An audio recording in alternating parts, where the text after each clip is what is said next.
Леапот кој што е пред нас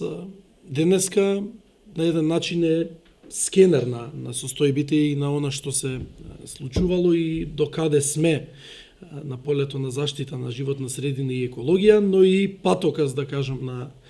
еден начин за тоа што треба да превземеме и што ќе превземеме во наредниот период и во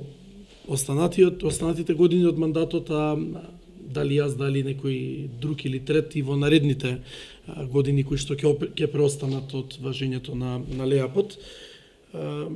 Генерално можеме да видиме и што е сработено добро и да се продолжи како практика, меѓутоа и каде треба да имаме подобрување, односно одреден напредок или да воведеме некои нови пракси. Имавме садење на преку 300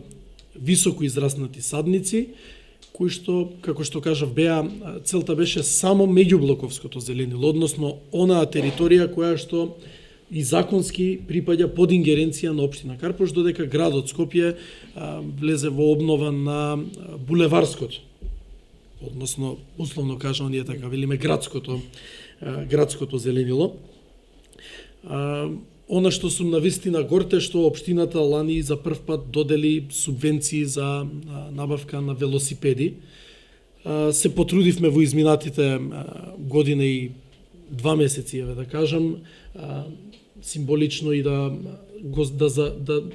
обновиме и да заштитиме дел од постојното зеленило со оној зелен сквер во меѓу Тафталиџа 2 и Нерези, додека на полето на одржување на хигиената, која што исто така е дел од заштита на животната средина и подигање на еколошката свест и кое што е реално горливо прашање во нашата општина, воведовме од минатата недела ново работно време за комуналните служби, односно саботата станува редовен работен ден за нашите комунални служби, додека во недела исто се продолжува со одредени дежурства. Не сакавме да оставиме буквално ниту еден ден празен и на моje огромно задоволство исто така успеавме да разбиеме дел од депонијата кај мостот Газела. Нашата цел е на пролет тој простор и да се хуманизира, да се раззелени со нова трева, ново зеленило, нови дрвја и тоа да биде символички почеток на нешто што се планира за да почне оваа година, а тоа е комплетно раззеленување и чистење на целиот тој дел од бунарите на